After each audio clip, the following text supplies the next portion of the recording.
Wakefield, it's the Nolan Night Show, inviting you to join Nolan as guest this week, Joel C. Peskin, to the show. And now, ladies and gentlemen, here's Nolan.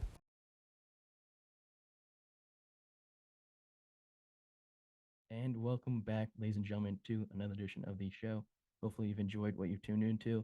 And via the phone himself, coming from California, joining this week as a very special guest. Not only is he the man of reeds, a Brooklyn boy born and bred, and the Sultan of sax and many other instruments, but he's also a very kind man, as well as one of two of the distinguished musicians helping keep the legacy of authentic and old mouthpieces around. He's the man himself, the Joe Peskin. I want to sort of start like this and seeing as though you are a person of the music world, a musician, a businessman in the music world. You sort of had this double viewpoint of the last 3 years of craziness that have sort of had a chokehold on the music world. At this point, 3 years later, what's it like sort of seeing the music world sort of go back to where it used to be, not just from your own perspective, but as a whole? Always good bands and always good musicians, fantastic ones, and the whole market is just it's just internet driven. Social networking. Sure.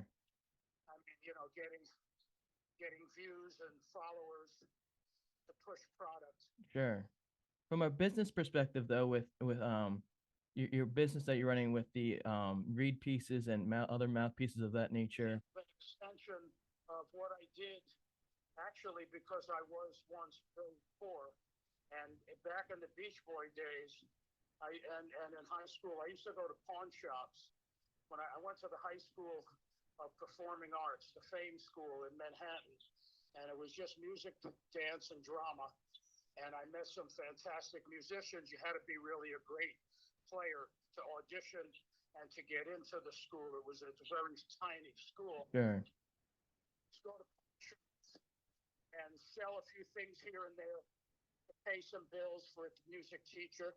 When I went on the road with the Beach Boys, I'd always go to pawn shop and to sales when we were playing out in the country, going on a car caravan or Sure. whatever. So I had a good business sense that I was kind of a music store myself, and there was a newspaper here in California called the Recycler, and you can find, it's like in the music section, flutes and saxes and clarinets.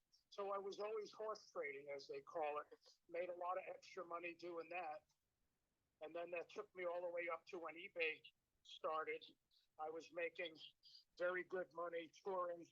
I toured with Barbra Streisand, and I was doing hundreds of movies and records, and just, one of the lucky guys to be in the studio clique here in California.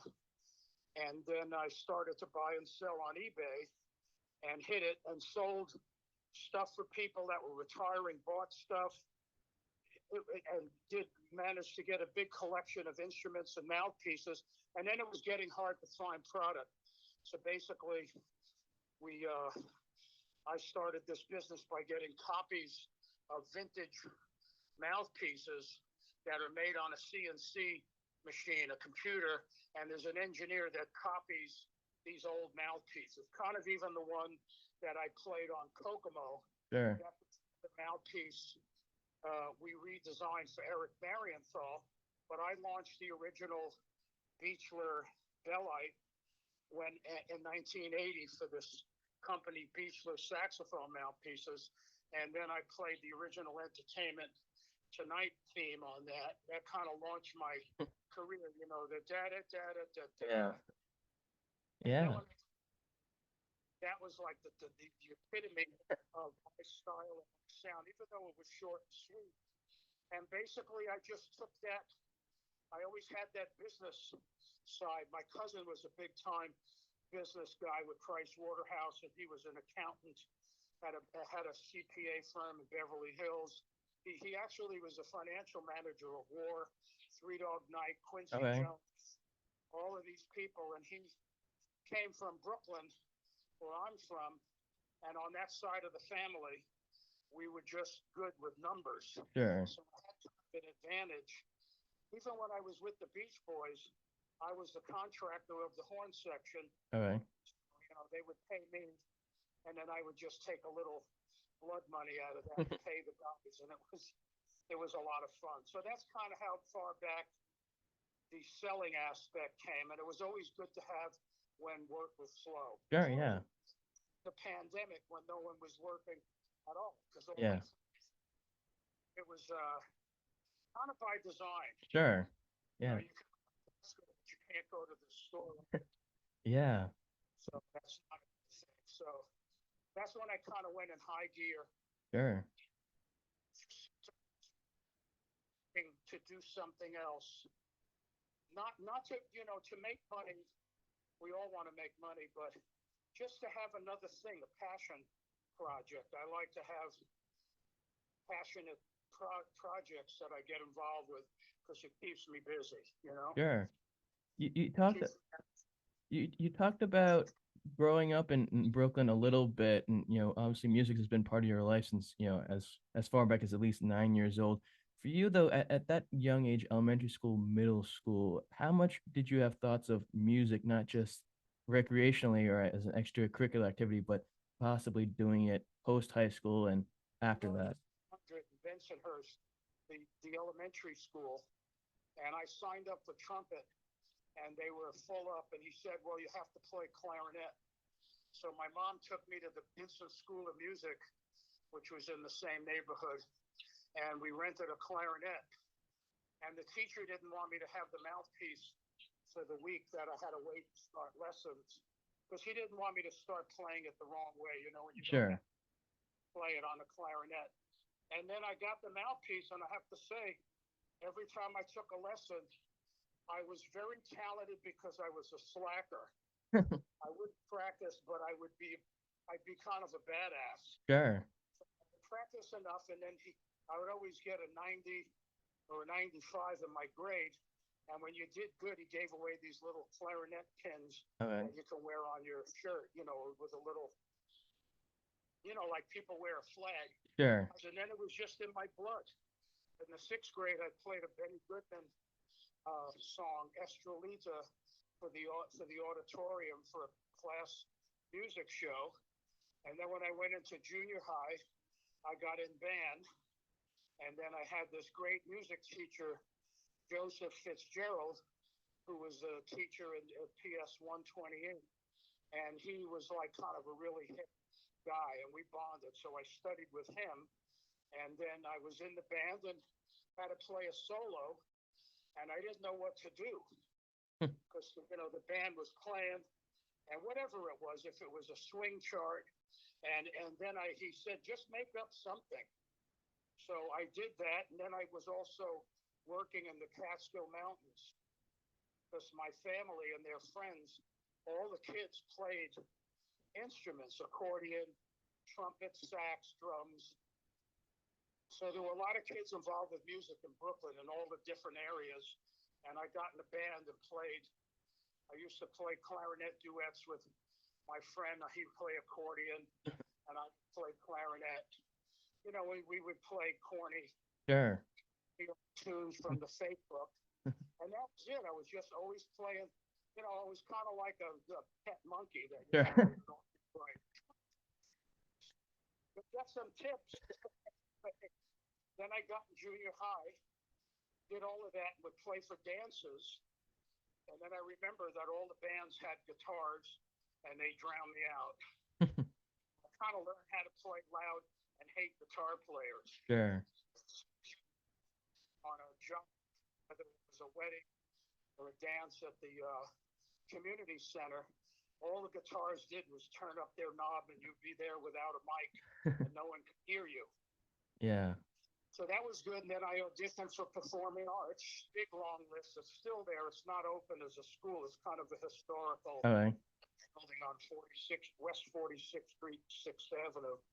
And so I was in the music district. Every day I would take a train from Brooklyn to High School of Performing Arts. And Manny's was there, Sam Ash. That's where all the cats were in New York. Sure. That was 6th Street.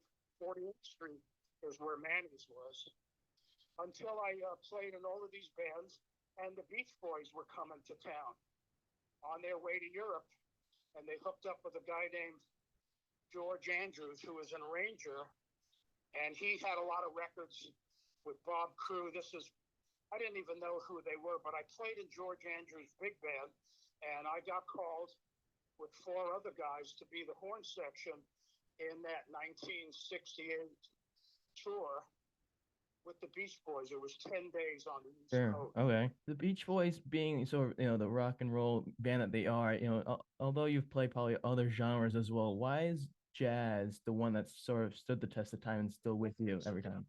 I had a lot of records, Riverside, Cannonball Adderley. I was obsessed with all of that. And swing, and not swing music. I love Benny Goodman. And my dad always played musicals on the Victrola and would sing in our apartment. And so basically, I still played rock and roll a little bit when I had to play with one of my best friends.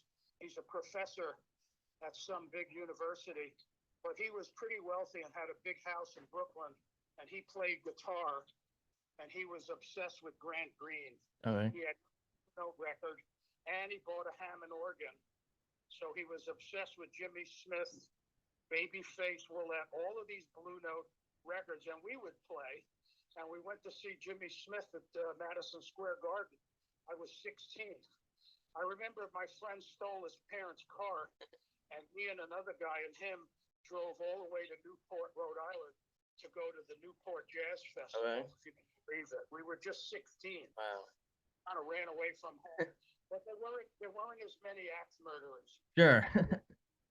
There was no MS-13 covering. So basically, that's where I was drawn to straight up jazz, and even kind of avant-garde jazz, which is kind of beyond, people will go, what are they doing? What's all that noise? But I like rock and roll too. Sure. I was always a good rock and roller. So those two kind of elements were a good mix to have in the pot. You know what I mean? Sure. And by the time when you joined the Beach Boys, I sort of were straying away from the surf stuff, which I sort of want to talk about. You played after, you went to the School of Performing Arts and you're studying with all these other people and you're going through your lean years. Did you ever, or could you ever think of or predict playing with someone like the Beach Boys at that time? Just a Jewish saxophone player from Bensonhurst, and I knew all these Sonny Rollins and all of these big time people were playing, and even Michael Brecker. Sure, yeah. When he came into town, and all of these monster players. I studied with Joe Allard, who taught Eddie Daniels and all the best people. He was like the top teacher. Sure. Dean at Juilliard School of Music. I didn't even get into Juilliard or Manhattan. So I went right from the gutter to the Beach Boy tour. And I met these other horn guys, and that's when I met Mike Kowalski. Yeah. So that was like a big hookup in my life, is meeting him and Ed Carter. Sure. And you were with him for a while afterwards as well, when you did some other recordings. It was called A New Nadir. Yeah. Mike's wife was British, so he was already over there. And then when they came back, they kind of had an open checkbook with this producer, Joe Boyd, to do a record, except there was no real band. Sure. It was more of a band on paper. That was the downside. You have to have a band that even could play in a garage for years to be like a band. When you started playing with the Beach Boys in '68, as I said, their image had completely changed. They were having a hard time getting a lot of people to come to their shows. Were you a fan of that music before you joined them? You loved the Rolling Stones, Satisfaction, Hey You Get Off of My Cloud. I loved the Beatles, had every record, and I hated the Beach Boys. I may have mentioned this earlier when we talked a few weeks ago, that you were one of the first guys to play with the group, along with, of course, Mike and Ed Carter and some other folks as well. What does that mean to you looking back at, regardless of how long your experience was with them, that you sort of set the tone for how to play with the Beach Boys and help to make sure that their music is played the correct way? You play the same notes on every song, that there were horns, because there wasn't horns on every song. Sure.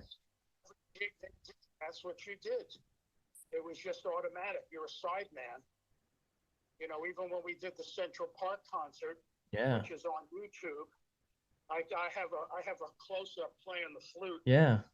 That one. I'm wearing Dennis' shirt. It's a backstory to that. An incredible one. And I had all that long hair. Sure. Hippie shirt. I was a hippie. Certified hippie, but I wasn't a barefoot hippie. Oh, there we go. Play the chart, and then I would do a solo. They would feature me, and you can actually hear my solo on the closing of the Fillmore East. Okay. Right, cell block number 9. Sure. Joel Peskin from New York City. I remember we did that at Carnegie Hall. Okay. In like 70 or 71, and my parents, who lived in Queens, New York, they came to the show, and then he would drown me out on the theremin. And I used to get pissed off. Joel Peskin from New York City. So I would come out and I would just play a hard-nosed shuffle. You mentioned Mike and Ed, and we've talked about them for a little bit, which we'll mention again at some point. How early on, because you talked about how you went over to England and you did stuff with them there. They wanted to do this record, and they wanted to have like a Latin band. Sure. Santana. Okay. So basically, I came out to LA, and Mike put me up at his house in Hollywood. And his parents, his father was a director and worked on Around the World in 90 to 80 days. And his whole family was in the movie business. His brother directed Beretta. His other brother was a script supervisor on the gangster show, The Untouchables. Okay. And Mike played with the guys from Redbone. So I met a real West Coast guy, and we were hippies. We had that in common. Just Cheech and Chong. Smoke it up, play a shuffle. So it turned out while we were trying to get this Latin band together with some other guys on the East Coast, this is clutch right here, because Albert Collins, you know who he was? The name sounds familiar. Texas. Albert Collins was one of the greatest guitar players, but kind of underrated. Okay. And Albert needed a band. Okay. So me and Mike and Mike's friend auditioned for Albert. I never forget it. We went to this big house. They were putting him up at this manager's house in Pasadena. And we auditioned. We just played a shuffle, and he hired us. Oh, wow. So right in the middle of supposedly getting a Latin band together, we got a gig with Albert Collins because this guy played the meanest shuffles. You can look up his single called Frosty. Okay. Every title he had was based around ice. Ice and cold and freezing. Oh. So and we played for a year with Albert up and down the West Coast. We played blues festivals, Mandrake, and we had the most killer bands. And then I remember me and Mike bought leather pants with fringe, and we were all getting decked out, and we would ride around an Albert station wagon and go on the road. And the bass player was Mike's friend, who wasn't even a bass player, but he was good enough that Mike can show him how to walk. Sure. He was good until he turned the time around. So that was it. We did it for a year, and then what happened is the British people said, well, you need to come here and do the record. So we kind of, in the middle of everything, picked up, and I flew to New York, and we got this Jerry Gonzalez, who died a couple of years ago, who was very famous. He played with Eddie Palmieri and Ray Barretto and Fort Apache and his friend, to fly to England to go to Mike's wife's farm. I guess they were pretty wealthy and owned a beautiful farm out in Chilham near Canterbury. So now we're taking all of these young kids, and I remember we were in London, and I was scared. I'm only like 20. What am I doing in London? Sure. It turned out, unfortunately, the timbali player, one of the percussion guys, was a Vietnam vet, and he was a heroin addict. Now, who knew? So he was out getting drugs. And I remember me and Jerry, because we went to different high schools under the same name, took that train ride out, and we were tripping. Like where's the train going? Country. It's like we're nowhere near anything I ever saw. Sure. Being in the country of England. And that was it. We started to rehearse, and these Puerto Ricans hated Mike and Ed. Oh, wow. There was no chemistry at all. So they quit. Oh, wow. So I think they tried to finish this record. The record was never released. I don't even have it. And I remember me and Mike wrote this one song. We used to jam in his house, and he would play a drum that he had, like an Indian drum. Okay. And I would play the flute. And we had a name for that. So him and me could really get it on playing wise. Sure. And that was it. I flew back to New York after that whole thing blew up. Met my future wife at a hospital because she was my mother's nurse's aide. Okay. And flew back to California. And what did I do? I called Albert Collins and apologized for quitting the band from a phone booth, from a payphone. And Albert says, "You know what, Joe? I'll call you back in 15 minutes. So he was mad. Never heard from him again. He got a different band. And then I think in 68, 9 or whatever, I got back with the Beach Boys and had a couple of years left. And Okay. Besides playing with the Beach Boys, that afterwards, I should say, after your time with the Beach Boys ended, you recorded a few albums, or you were on, at least I should say, some of the recordings of 2 albums. Another musician that I like, being Frank Zappa. Compared to Zappa, compared to the Beach Boys, what was it like working with Frank? I did a lot of records with Mike, his own records. Sure. He never wanted, I never had interaction with Brian. Okay. Yeah, when they recorded in Bellagio, when I first came to California, I had went to the, Bellagio, the house in Beverly Hills. Sure. So in Bel Air, and that's when they did that documentary, and they're in the pool and in the back. I knocked on the door and I had my tenor sax in a gig bag, like a leather bag over my shoulder. And Brian answered, all unshaven, unkempt with a robe on, and thought I was a telephone repairman. And he was like in a panic. He says, "Just go in the back, go in the back." So then there was the same thing. They always had somebody around that wrote music. Okay. For the musicians, because you had to. And then with Zappa, my friend Sal Marquez had gotten in the band, and this English bass player, Alex Domchowski, he was like kind of a rock star from England, and Zappa was doing Waka Jawaka. Okay.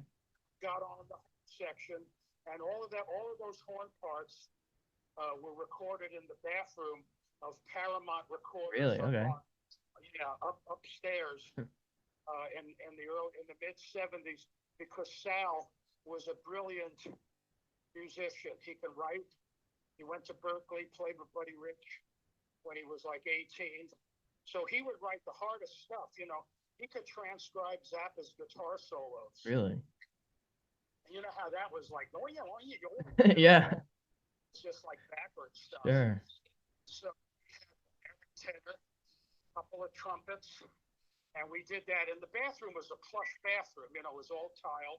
It was big. And I remember while we were recording, Zappa's leg was broken. Oh, wow. And he had it in a cast, and Moog, Robert Moog, was already up there hawking his wares. Oh. From the Moog synthesizer. I have a picture wearing a Moog T-shirt. I'll text it to you. Sure. It's a classic with long hair holding my kid. And that's that record. Then when he did Hot Rats, that was way more elaborate. Okay. Had all of these hotshot musicians, and I was never a fan of him and his music. And his manager was a thief. They were low life. They never paid anybody. You had to take them to the union, and really, they didn't want to pay anybody. You bring all your instruments down there because he was unique, and he just, the sky's falling. He can put anything he wants. Eventually, he had a studio in his house, and then when you would add up all the money, you could have been making $1,000, $2,000, or $3,000 for being the leader of the session, for making up parts, to bring all your horns, and then you'd have to go get the union girl to write a contract, and then chase him down for months to get the money. Was there a silver lining to? His manager Herb Cohn was a notorious thief. After playing with Albert Collins or the Beach Boys, it wasn't, it wasn't really melodic. Sure. And people could think he's a genius or whatever, but if I never heard him, it wouldn't have mattered to me. After all of that, I just started to lean more towards studio work. Sure. So I was good at playing different instruments. So I and I had a kid, and I just, you just follow the brick road. Well, that's why I sort of want to talk about the studio work where you really, became notorious for. I mean, obviously the film stuff you did, the TV work. So basically, I hooked up with one to the next, and I was really good. All I right. had a good tone, and I had kind of a Michael Brecker hip kind of edge sound, even on Carl's record. You ever hear the stuff I did on Carl's record up Caribou? Oh, yeah, his self-titled and then Youngblood. So that kind of stuff. All right. I was up there for 3 days, and I have a nice. He has this one ballad that he's doing, but the initial thing is when I got called to do the original Entertainment Tonight theme, I had just switched to this certain type of mouthpiece that this guy made in my neck of the woods, Beechler, and Arnold and Mr. Beechler. I can't think of his first name. He was around for 50 years. He was an old timer, and he made this metal type of mouthpiece. And I went to the factory, which is in Northridge, only 20 minutes from where I live, in Chatsworth, in 1980, if you can believe it. I can't even believe that's 40 years ago. And I was pretty young then, and I went and picked up this mouthpiece, and he wanted me to be the spokesman for the mouthpiece. And I remember doing the NAMM show, and he did a billboard with my picture playing the mouthpiece. And when I did the original Entertainment Tonight theme, that sound, everybody copied it. It was actually a giant revelation in sound, and everybody bought that mouthpiece. Sure. That launched my career. Sure. Just that sound. That's the sound I had on Kokomo, because it wasn't just that mouthpiece. It was me getting on that mouthpiece, and the mouthpiece it would be like having a gas pedal on a Ferrari. Sure. It wasn't easy to push up and down. Yeah.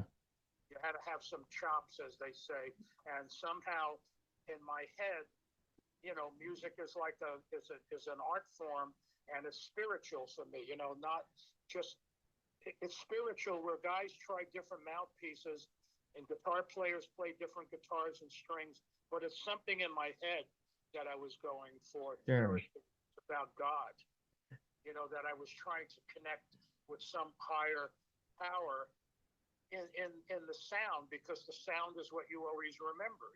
Sure. Their sound will live on, even if they don't have a good sound. It's still a sound. Sure. So good or bad, and that was it. The phone was ringing. I did every TV film, Knots Landing, even up to the Beach Boys when they called me and had a basic track, because I had been going up to Terry Melcher's all the time to do demos and work for him. And then Bruce said, Peskin, we're going to be down in Santa Monica. Can you come and blow a solo?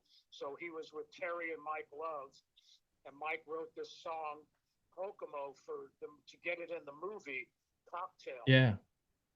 So I went down to 3rd Street Recorders and banged it out. I did one run through, and it's kind of a derivative of Baker Street, because back then all the saxophone players, a lot of the producers wanted you to play like that sax on Baker Street, because it sounded like, the curtain's coming and the guy is jumping out of the fire with a horn. It was very sexy. Sure. So I played that one take, and then it got in the movie, and luckily it was on a union contract, because it had been on a Frank Zappa record, I never would have made another penny. Sure. So I've made thousands of dollars on that song over years, because they would play it on TV, sure, or do it on John Stamos,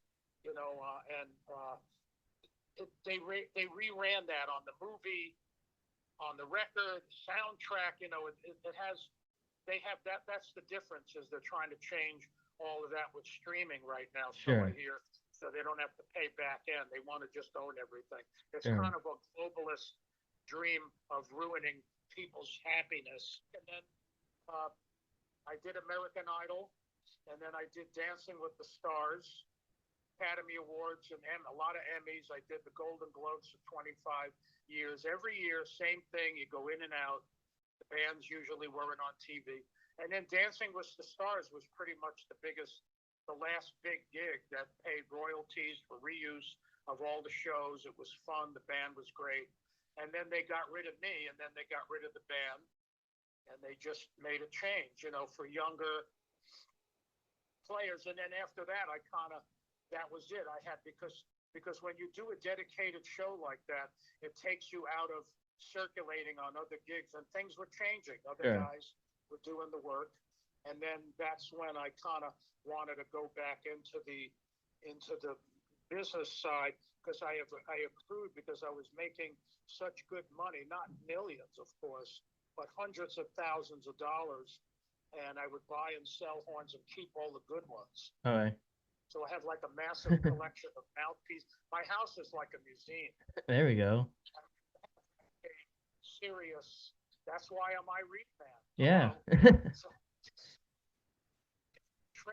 Now, with a lawyer, luckily we found a good attorney, because the internet sales are really slow, because we're in a depression right now, and there's not many bands touring, and a lot of people are getting sick from COVID. So I'm just saying that the website business is down, because I'm the webmaster. I do the art for the real artists. I just come up with rough stuff, and I'm running the business with the mouthpieces, the caps, the ligatures, the supply, the label. It's a full, in my house. Sure.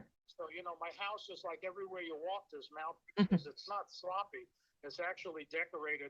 And I live kind of in a secluded, I'm on near almost an acre. And now we've been getting a lot of big orders from Korea. We got a big order from Makwa Music, and that picked up the slack, but we're not used to selling 50 mouthpieces. We're kind of like a little niche. We could do 50 a month, with onesies and twosies, but these guys want 10 of this, 15 of that, 10 of that. So we have to tell them a month, and this has become a challenge. Then we're making a saxophone due to a guy that knew somebody with a big Chinese saxophone company that makes horns for a lot of different people. So we wanted to copy the horn like what I played with the Beach Boys at Mark 6th. Sure. So we made a copy of that with the factory over 2 years with the guy that manages the saxophone company, all during the pandemic. So It was amazing how I could submerge myself, luckily, into a project and live kind of secluded. Sure. And the whole COVID thing didn't really hurt my family. And another thing is that I want to run my own company, because I'm an artist and I want to make a mark for doing something that I want to do. Sure. So all during music, I still always had my little, even me and Mike, we got a deal on A&M Records, with the Baxters. I don't know if you're hip to that whole little side thing. And that went nowhere. And Herb Alpert loved the way I played, signed us, gave us $100,000, $75 grand to do a video, an album, an EP, and $25,000 for a video. And it got in light rotation on MTV in the day, and then it pooped out. And then I went back into the studio, and then Mike was working with the Beach Boys. So we kind of had alternate. So right now, the company is my pride and joy, and I still play at home, but not as much. Sure. Well, I wanted to ask you that about the MTV thing, because that, probably early on into that, and you got some exposure with that. To go from playing across the world, whether it be with the Beach Boys, or whoever, maybe working with Frank, and then now going back with Mike Kowalski again to get on MTV. What was that like to find that success at that point in your career? Mike always wanted me to play kind of dirty. Okay. And he was a good blues drummer. So we came up with this thing after we played with Albert Collins. We played with Shuggie Otis. You know who Shuggie Otis is? No. He wrote that hit, Strawberry Letter. Okay. So Shuggie Otis was Johnny Otis's son. Okay. Wrote the Hand Drive. That was a big hit back in the day. So what happened is we came up with this name, the Baxters. Okay. Because it was like, get on your back. Okay. Saxophone players, the old black guys, they would get on their back when they would play. But because I was from New York and I went to the High School of Performing Arts, I told Mike I'm not getting on my back. But I am getting on my back playing. Okay. In other words, visually, Sure. it's going to sound like I'm on the floor. Okay. Because I'm going to be playing so hard, I'm practically going to be throwing up. Sure. The groove is that heavy. So we did a demo. Okay. So we did a 3-song demo, and I was always the driver. But me and Mike, because he had that motion picture thing, we were both kind of, he was part Jewish, Mexican, Polish. His dad drank a lot. They had this big house on Taft Avenue, and, you know, they were well off. Sure. Mike went to Catholic school. He went to Hollywood High and all of that. And so we had this demo, and I was doing a gig with Bobby Finley, and Bobby Finley's Chuck Finley's brother, who's a trumpet player. And it turns out that Bobby was he was in the Tijuana Brass, Okay. you know, with Herb Alpert. So on a break, I said, hey, Bobby, do you think you can get this to Herb? So Bobby listened to the cassette. I still have cassettes, Okay. a lot of them, and I have a cassette converter, but I haven't taken it out of the box because I also have the whole Iwi thing. Sure. That I see. That was another. So I should have been put away a long time ago. Let's put it that way.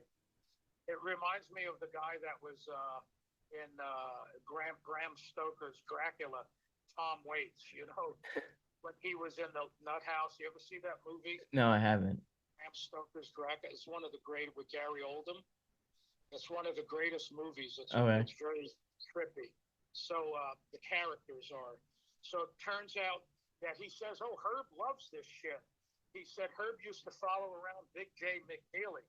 So he takes the cassette, and I'm living in Canoga Park now. The last house I had, about 1984, and I had an answering service because that's what you needed. You know what I mean? You can't. I liked having a service Sure. as opposed to an answering machine because I was getting 20, 30 sessions a month. Even the Caribou stuff was in that time period. So I didn't answer the phone, and the service picked it up. And about a half an hour, I called the service, and I said, "Do I have any messages?" And they said, "Yes, Herb Alpert just called." I said, "Herb Alpert called? No way." She said, "Yes, they want you to call A&M Records." Oh, wow. It's 5 o'clock. I call up. "Hello, this is A&M Records. We're closed right now." It blew my mind that I had to wait the whole night till the next day. So I call up A&M Records. You know, now it's not there anymore pretty much. It's Henson Studios, and if you haven't been out here, and it's a recording. You know, the studios where George Harrison recorded. When it was A&M, you know, it was heard that was where he built that label, and that A&M logo is still on La Brea off Sunset. So, you know, those are the landmarks when the hippies were around, when you know, the world was a better place. So I call, and Cheryl, his secretary, says Herb Alpert's office. Me and Mike would always laugh, because she would go, "Herb Alpert's office?" You know, all posh. So it was like, unfortunately, Herb never acknowledged Mike, because Mike was just playing backbeats and stuff, and he was driving me. But Herb, he thought I was like the token thing. And me and Mike drove down there, all nervous. We drove everywhere, man. We were like brothers. We kind of had a falling out, and we haven't talked much for years, 5 years or more. And it turns out that we went down there, and he said he really loved our stuff, and he said, "Do you have an attorney?" And we were trying to shop this all over the place. And I said, "Yeah, Fred Ansis, who managed Black Sabbath and these other rock bands. He was just an attorney for a lot of big people." So we made that record deal and got a budget to PO. And we kind of did, it was a little bit like the, what's the English group that did, you know, with John Bonham, you know, they did. Not Led Zeppelin. Zeppelin did that on a blues thing, like the Stray Cats. They had it. So we were kind of going into that niche. But we had some very high-end experimental stuff. Okay. And some, we use electronics and electronic drums, and the record was really innovative. Sure. And they apologized, and A&M Records hated us. All right. It was anything that Herb would sign, they would kill. Sure. Because the label, they ran the label. He owned the label. So he would have, like, his own artist, Gato Barberi, this guy, and they had Janet Jackson. So you know what I'm saying? Yeah. So the record bombed. And we spent about $5,000 picking up radio stations and trying to get promotion. And then we sold. That was it. It just pooped out. I still have the original records. Me and did you ever see what the record looks like where I'm jumping in the air and he's looking at me with the drums? I saw the YouTube video, but I haven't seen a photo of it. All right. Send it to you. Sure. It was, Okay. what's the name of that? Somewhere.